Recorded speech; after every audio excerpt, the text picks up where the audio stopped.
ಎಲ್ರಿಗೂ ನಮಸ್ಕಾರ. ನಾನು ದಾನಮ್ಮ. ರೇಖಾಶ್ರೀ ಕಿಚನ್ಗೆ ಸ್ವಾಗತ. ಇವತ್ತಿನ ವಿಡಿಯೋದಲ್ಲಿ ಮೂಲಂಗಿ ಚಟ್ನಿ ಯಾವ ರೀತಿ ಮಾಡೋದು ಅಂತ ತೋರಿಸ್ಕೊಡ್ತೀನಿ. ಈ ಚಟ್ನಿ ದೋಸೆ, ಚಪಾತಿ, ರೊಟ್ಟಿ ಹಾಗೂ ಬಿಸಿ ಬಿಸಿ ಅನ್ನಕ್ಕಂತೂ ತುಂಬಾ ಚೆನ್ನಾಗಿರುತ್ತೆ.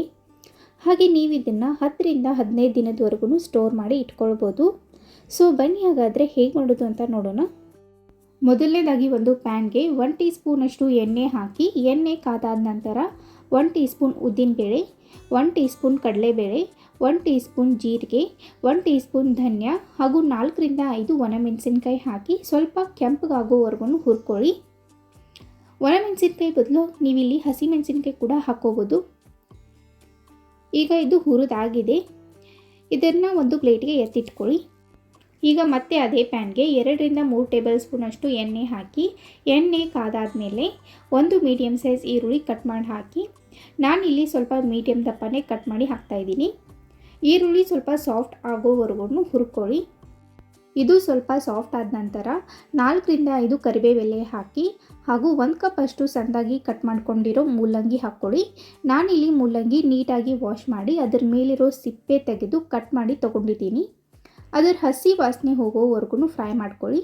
ಹಾಗೆ ಲೈಟಾಗಿ ಸ್ವಲ್ಪ ಕಲರ್ ಚೇಂಜ್ ಆಗಬೇಕು, ಅಲ್ಲಿವರೆಗೂ ಇದನ್ನು ಫ್ರೈ ಮಾಡ್ಕೊಳ್ಳಿ. ಹಾಗೆ ಲೋ ಫ್ಲೇಮಲ್ಲಿಟ್ಟು ಇದನ್ನು ಫ್ರೈ ಮಾಡ್ಕೊಳ್ಬೇಕು. ಈಗ ಇದು ಫ್ರೈ ಆಗಿದೆ. ಈಗ ಇದಕ್ಕೆ 4 ಟೇಬಲ್ ಸ್ಪೂನ್ ತುರಿದಿರೋ ಹಸಿ ಕೊಬ್ಬರಿ ಹಾಕಿ, 1/4 ಟೀ ಸ್ಪೂನ್ ಅರಿಶಿಣದ ಪುಡಿ ಹಾಗೂ ಸ್ವಲ್ಪ ಹುಣಸೆಹಣ್ಣು ಹಾಕಿ 1-2 ನಿಮಿಷ ಇದನ್ನು ಫ್ರೈ ಮಾಡ್ಕೊಳ್ಳಿ. ಈಗ ಇದು ಚೆನ್ನಾಗಿ ಫ್ರೈ ಆಗಿದೆ. ಇದನ್ನು ಕಂಪ್ಲೀಟಾಗಿ ಕೂಲಾಗಕ್ಕೆ ಬಿಡಬೇಕು. ಈಗ ಒಂದು ಮಿಕ್ಸಿ ಜಾರ್ಗೆ ಮೊದಲೇ ಹುರಿದಿಟ್ಕೊಂಡಿರೋ ಮಸಾಲೆ ಹಾಕಿ ತರಿಯಾಗಿ ಇದನ್ನು ಗ್ರೈಂಡ್ ಮಾಡ್ಕೊಳ್ಳಿ. ಈ ರೀತಿ ಇದ್ದರೆ ಸಾಕು. ಈಗ ಅದಕ್ಕೇ ಫ್ರೈ ಮಾಡಿ ಇಟ್ಕೊಂಡಿರೋ ಮೂಲಂಗಿ ಹಾಕಿ ಹಾಗೆ ರುಚಿಗೆ ತಕ್ಕಷ್ಟು ಉಪ್ಪು ಹಾಕಿ ನೀರು ಹಾಕದೇ ಇದನ್ನು ತರಿಯಾಗಿ ರುಬ್ಕೊಳ್ಬೇಕು. ನೋಡಿ, ಈ ರೀತಿ ರುಬ್ಕೊಂಡಿದ್ದೀನಿ. ನೀವು ಬೇಕಿದ್ದರೆ ಸ್ವಲ್ಪ ನೀರು ಹಾಕಿ ರುಬ್ಕೊಳ್ಬೋದು, ಆದರೆ ಅದು ಜಾಸ್ತಿ ದಿನ ಬಾಳಿಕೆ ಬರೋದಿಲ್ಲ. ಹಾಗಾಗಿ ನಾನು ನೀರು ಹಾಕದೇ ರುಬ್ಕೊಂಡಿದ್ದೀನಿ. ಈಗ ಇದಕ್ಕೆ ಒಂದು ಒಗ್ಗರಣೆ ಮಾಡ್ಕೊಳ್ಳೋಣ. ಮತ್ತೆ ಅದೇ ಪ್ಯಾನ್ಗೆ ಸ್ವಲ್ಪ ಎಣ್ಣೆ ಹಾಕಿ, ಎಣ್ಣೆ ಕಾದಾದ ಮೇಲೆ 1 ಟೀ ಸ್ಪೂನ್ ಕಡಲೆಬೇಳೆ, 1 ಟೀ ಸ್ಪೂನ್ ಉದ್ದಿನಬೇಳೆ, 1/2 ಟೀ ಸ್ಪೂನ್ ಸಾಸಿವೆ, 1/2 ಟೀ ಸ್ಪೂನ್ ಜೀರಿಗೆ, ಸ್ವಲ್ಪ ಕರಿಬೇವೆಲೆ, 1/4 ಟೀ ಸ್ಪೂನ್ ಹಿಂಗೆ ಹಾಕಿ ಚೆನ್ನಾಗಿ ಇದನ್ನು ಫ್ರೈ ಮಾಡ್ಕೊಳ್ಳಿ. ಇದು ಚೆನ್ನಾಗಿ ಫ್ರೈ ಆದಮೇಲೆ ರುಬ್ಬಿಟ್ಕೊಂಡಿರೋ ಚಟ್ನಿ ಹಾಕಿ ಚೆನ್ನಾಗಿ ಮಿಕ್ಸ್ ಮಾಡಿಕೊಂಡ್ರೆ ಟೇಸ್ಟಿಯಾದ ಮೂಲಂಗಿ ಚಟ್ನಿ ರೆಡಿ ಆಗುತ್ತೆ. ನೋಡಿದ್ರಲ್ಲ ಎಷ್ಟು ಸುಲಭವಾಗಿ ಮಾಡ್ಕೊಳ್ಬೋದು ಅಂತ. ಬಿಸಿ ಬಿಸಿ ಅನ್ನಕ್ಕಂತೂ ತುಂಬಾ ಚೆನ್ನಾಗಿರುತ್ತೆ.